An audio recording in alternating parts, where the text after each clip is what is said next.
for Friday the 8th of December. I'm Stephen Ridgway. There's a lot in the news this morning about APT28.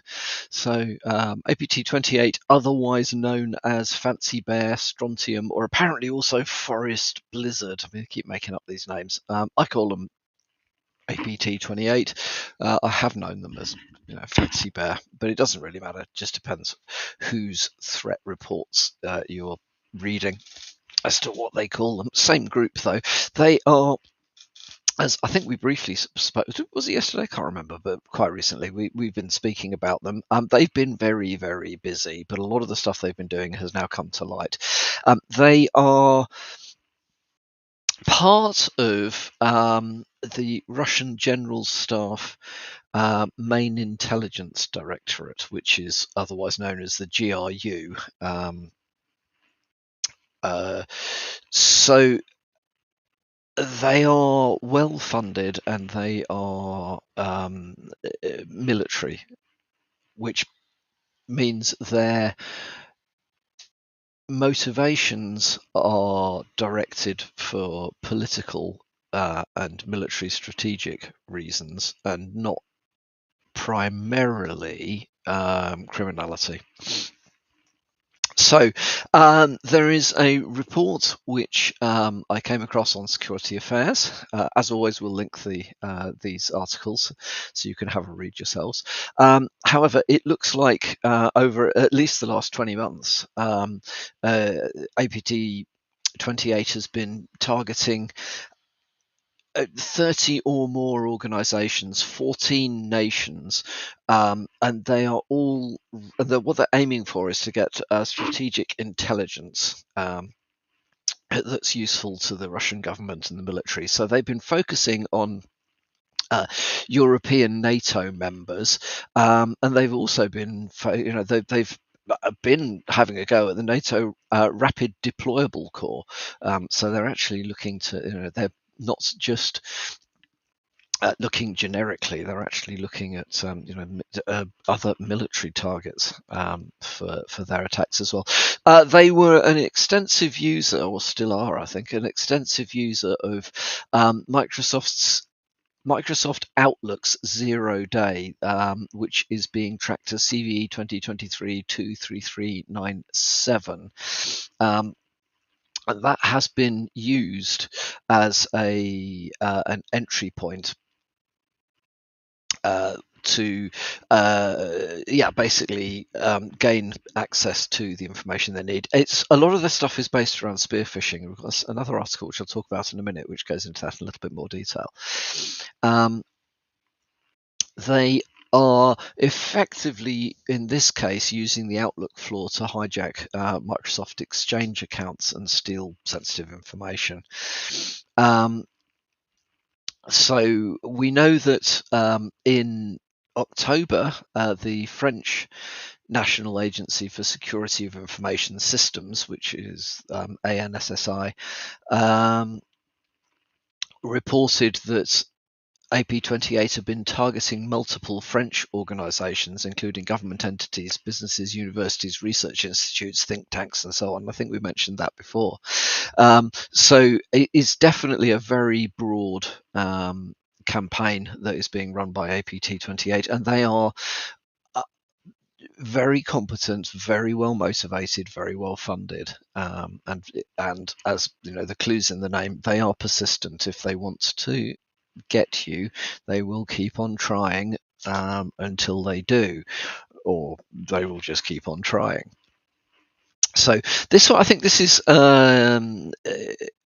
something that we all need to be aware of, because as you can see, a lot of this is focused on military and government targets. However, bear in mind that the objectives of these groups are often, it often goes beyond simply information stealing. There are things yes, clearly they want, it is part of espionage, that's been going on for years. You don't have to get people with mini cameras and tiny rolls of film being dropped off in dead drops in places anymore. You can just get all the stuff you want if you can hack them. So this is an extension of stuff that's been going on for many years. But there is also evidence, as we'll come on to on the next article, which again is about APT28, there is evidence that there is a desire to be able to influence and disrupt and provide disinformation, as well as stealing sensitive information. So the NCSC, there's an article in Info Security magazine. However, it has been all over the news. I think it hit the Telegraph yesterday. It's presumably all over the mainstream media as well.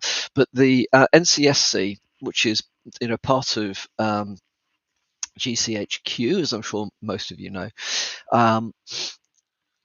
is linking APT28 to spear phishing attacks on US, UK, not US. What am I talking about? UK politicians. So members of Parliament are being targeted, and the objective is, in this case, to interfere with UK politics and democratic processes. So it may, in fact, actually, there's a little bit of a complexity. It is entirely possible that the group responsible, which they are claiming is Star Blizzard, and I don't know that much about Star Blizzard, they say it's linked to Center 18 of Russia's FSB. I thought that Star Blizzard were associated with GRU. I might be wrong. I'm probably wrong. GCHQ and NCSC know more about this stuff than I do. However, one thing to bear in mind is that there will be, at least at some level, coordination between these particular groups. So the strategic aim will be, steal sensitive information. GRU go do that. Cause disruption. Interfere with democracy. FSB, you go deal with that kind of thing. So it is all linked.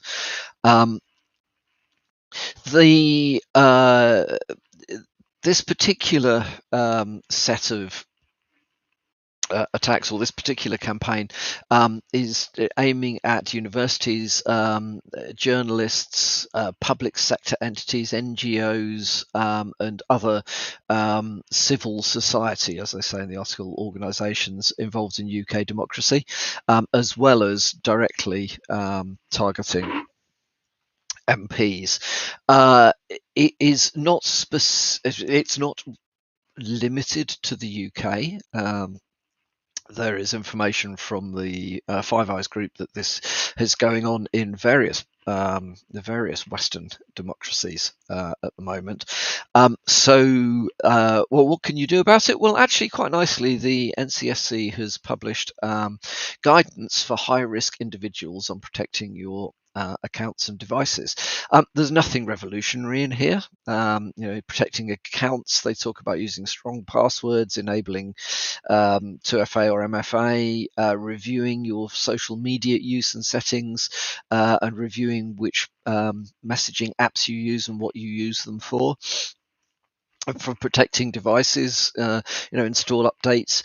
They are recommending using lockdown mode if you use Apple iPhone and you feel you may be a target, which we spoke about yesterday, bearing in mind that lockdown mode is aimed at making it harder for attackers to compromise your device. Doesn't deal with devices that have previously been compromised. They talk about here replacing old devices, protecting physical access. I mean, there's an old adage that if I can touch it, I can own it, which remains broadly true. Protecting physical access to things. Please don't leave laptops with sensitive information on the train. Unlike certain people who should have known better over the years. All right, and also know how to erase data from devices. So That is a useful. It's not completely foolproof, but it is a useful trick. If your device gets stolen, get it erased. If you think you've been attacked, there is further information on the NCSC website. But definitely, if you feel like you have been attacked or you may possibly have been compromised, talk to your organization's security team. They are not going to give you a kick up the arse or blame you for stuff. They will genuinely want to help to mitigate the risks that may have been raised as a consequence of this stuff. If you have screwed up and you've had data on devices that you shouldn't have had, it is far better to come clean and give the security teams and and your organization the opportunity to manage that, rather than finding out later that you knew all about this stuff, but you tried to keep it to yourself. So definitely honesty is the best approach here if you are under attack, but have a read if you think you may be a target. They say this is guidance for high risk individuals, but actually it's pretty good guidance for everybody, high risk individuals or not. We know that there is we can see a very broad campaign at maintaining the ability to effectively cause chaos in the Western world. And it's not just the Russians, but the Russians in this case have been caught, as it were, red-handed doing it. Anyway, the only other piece of news I wanted to talk about today is that off the back of the 23andMe breach, which I don't think they handled particularly well. Certainly the clarity around what's been stolen, what data's been stolen, was not good. So either they didn't know, in which case, ouch, they don't know where their data is, that's not good, or they did know and they just didn't want to admit it, which again is not good. I'm kind of maybe coming down on the side of the latter, because as a consequence of this, 23andMe are rewriting their terms and conditions to include a clause that mandates arbitration on an individual basis for disputes, rather than allowing for direct legal action, as in juries and whatever. And it also prevents class action, or what do they call them, class action lawsuits in the US. It is, I can see from a financial perspective why 23andMe would want to make it difficult for their customers to get justice if the data which they had trusted the organization with is stolen. I think it's a pretty horrible way forward.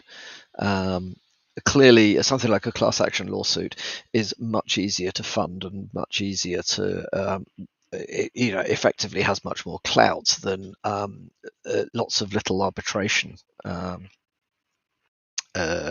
events. I think, though, a couple of things to bear in mind with this. So, I think that's not a very good. I don't think that is the right approach to this stuff. And your data's been, the data you've been trusted with gets nicked. I think you need to own that and deal with it. If you are particularly worried about it, get some insurance that will cover the financial costs. But saying to the customers, you can't sue me, I can lose your data, but you can't sue me, I think that's a really bad idea. However, if you are an existing customer of 23andMe and you are on the previous T's and C's, you have 30 days. You will be notified by email from 23andMe of the change in T's and C's, you have 30 days to reject those changes, in which case you will remain on the existing existing T's and C's, which is worth bearing in mind. So if you don't like the new T's and C's, you can remain on the old ones, because that's how your contract. So it's not possible to change a contract unilaterally. You can only change a contract by agreement. And if you've got a contract with 23andMe that says these are the T's and C's, you can agree to change those, but you don't have to. So keep an eye out for that. As always with these things, make sure that you are now aware that you should be getting an email. Keep an eye out, check your junk mail in case things are getting sent there, because they often do inadvertently.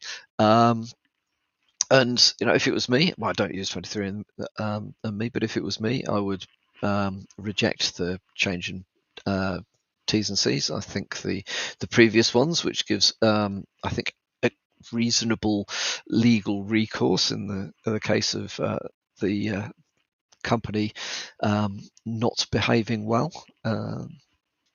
is the right one. But it's up to you. If you prefer to have individual arbitration, sign up for it. That is fine. Anyway, that is enough from me for today. I hope you've had a good week. Hope you have a good weekend, and I will speak to you all on Monday morning.